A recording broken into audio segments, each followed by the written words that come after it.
بسم اللہ الرحمن الرحیم. السلام علیکم ورحمۃ اللہ وبرکاتہ.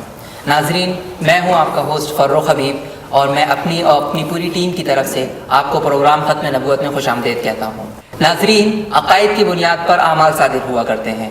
اگر صحیح عقیدہ ہوگا تو اعمال بھی صحیح ظاہر ہوں گے، اور اگر غلط عقائد ہوں گے تو اعمال کا ظہور بھی غلط ہوگا.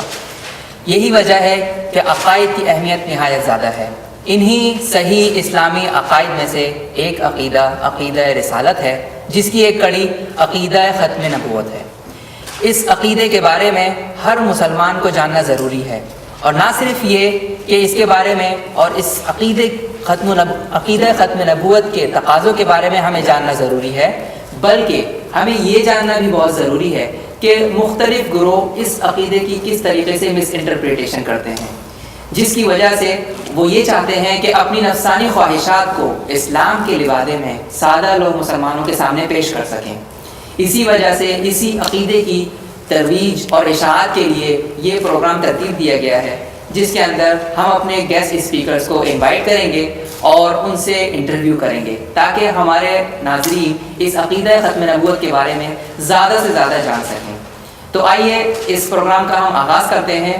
آج ہم نے اپنے اسٹوڈیو کے اندر ایک بہت ہی معروف شخصیت کو جو ہے وہ دعوت دی ہے.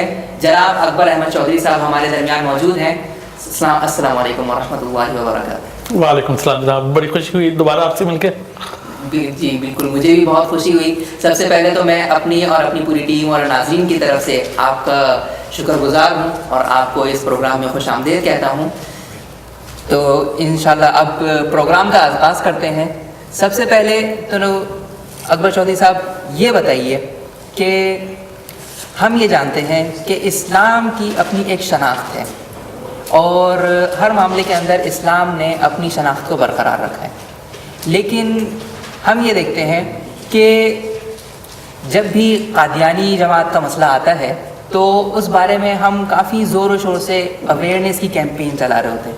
تو آخر اس کی کیا وجہ ہے کہ ہم اس معاملے کو اتنی زیادہ اہمیت دے رہے ہیں؟ جی، یہ آپ نے جس مسئلے کا آغاز کیا ہے نا، یہی وہ وجہ ہے. اب دیکھیں گے کہ ہم قادیانی گروہ کے خلاف بڑے ایکٹیو ہیں.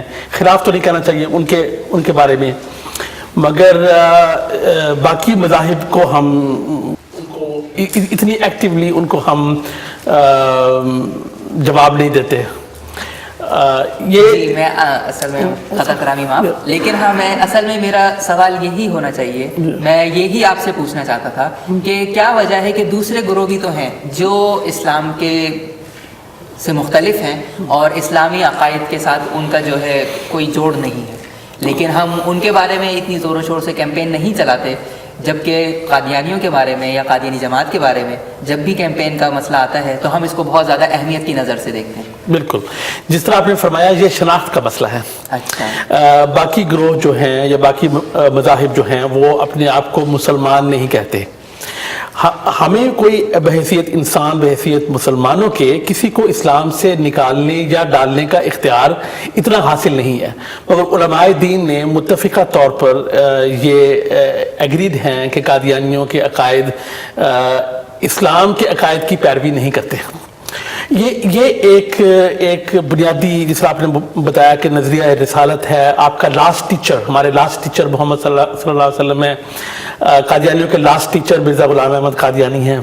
ٹھیک ہے، جس طرح ہم تمام پرانے مذاہب کو اور پرانی تاریخ کو اور اپنے عقائد کو رسول اللہ صلی اللہ علیہ وآلہ وسلم کے عدسے میں سے دیکھتے ہیں، اسی طرح قادیانی ہر تعلیم کو، ہر عقیدے کو مرزا غلام احمد قادیانی کے عدسے میں سے دیکھتے ہیں. وہ ایک متوازی مذہب ہے. اور اس کو مان لینے سے قادیانیوں کے بارے میں جو ہم ان کو اتنی اہمیت دیتے ہیں وہ بھی نہ ہو. اچھا. اب وہ کہتے ہیں کہ اسلام ہم ہیں, حقیقی اسلام ہمارا ہے. اسلام ایک دین کا نام بھی ہے, مگر اسلام ایک برانڈ بھی ہے, اسلام کی ایک شخصیت بھی ہے. جس طرح کار کا ایک برانڈ ہوتا ہے, ایک ٹویوٹا گاڑی ہے, ایک مازدا ہے, اس طرح اسلام ہے. جب ایک مغربی شخص یا ایک نان مسلم شخص اسلام کا لفظ کان میں سنتا ہے تو فوراً اس کے ذہن میں اللہ آتا ہے, محمد صلی اللہ علیہ وسلم آتے ہیں, مرزا غلام احمد قادیانی نہیں آتا.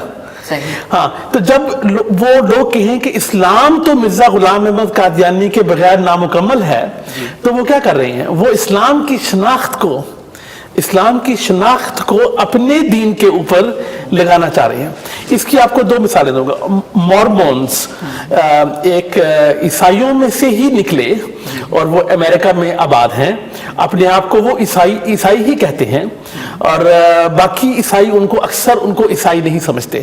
ان میں بھی 100 سال پہلے ایک جوزف سمتھ کے نام سے ایک پیغمبر جس کو وہ کہتے ہیں وہ آیا, اور وہ ایک نئی کتاب لے کے آیا. وہ حضرت عیسیٰ علیہ السلام کو بھی مانتے ہیں, مگر وہ چونکہ نئی کتاب لے کے آ گیا, اس سے شناخت ہوئی, وہ ان کا لاسٹ ٹیچر, ڈیفائننگ ٹیچر ہے. اب وہ اپنے آپ کو یہ نہیں کہتے کہ حقیقی عیسائیت ہم ہیں, یا وہ عیسائیت کا جب عیسائی آپ کے ذہن میں برانڈ آتا ہے تو پوپ کا نام آئے گا, اینگلیکن چرچ کا نام آئے گا, یہ آپ کے ذہن میں تصورات ابھرتے ہیں. تو وہ تصورات جو ہیں ان کو وہ چوری کرنے کی کوشش نہیں کرتے. تو مورمن چرچ جو ہے وہ عیسائیوں سے ایک الگ چرچ سمجھا جاتا ہے, حالانکہ ان کے بعض عقائد عیسائیت میں سے ہی نکلے ہوئے ہیں. اسی طرح مسلمانوں میں سے نکلا ہوا ایک مذہب بہائیزم ہے. بہائی لوگ ہیں, وہ نکلے اسلام میں سے ہی, اور وہ قرآن پہ بھی کسی حد تک قرآن کریم پر بھی کسی حد تک ان کا یقین ہے, مگر انہوں نے اپنی شناخت الگ بنا لی. انہوں نے اپنے آپ کو حقیقی اسلام کہتے ہوئے اسلام کی شناخت کو چوری کرنے کی کوشش نہیں کی. تو ہماری ایکٹیویٹی, اب قادیانی آپس میں جب بات کرتے ہیں تو کہتے ہیں کہ ہمارے خلاف اتنی ایکٹیویٹی اس لیے ہے کہ ہم سچے ہیں, اور سچوں کے خلاف ایسی ایکٹیویٹی ہوتی ہے. بات سچ جھوٹ کی نہیں ہے, یہاں پہ بات شناخت کی ہے. قادیانی آج اپنا اسلام کی شناخت کو اپنی طرف منسوب کرنے یا کھینچنے سے باز رہیں یا نہ کریں, تو ہماری ایکٹیویٹی فوراً جو ہے وہ, جس طرح ہم بھائی کے خلاف جب وہ کوئی سوال کرتے ہیں ہم جواب دے دیتے ہیں, جس طرح عیسائی ہیں, یہودی ہیں, اس طرح ہمارے لیے قادیانی بھی ہوں گے. بے شک وہ اپنے اندر جو مرضی عقائد رکھیں وہ ان کا ذمہ ہے.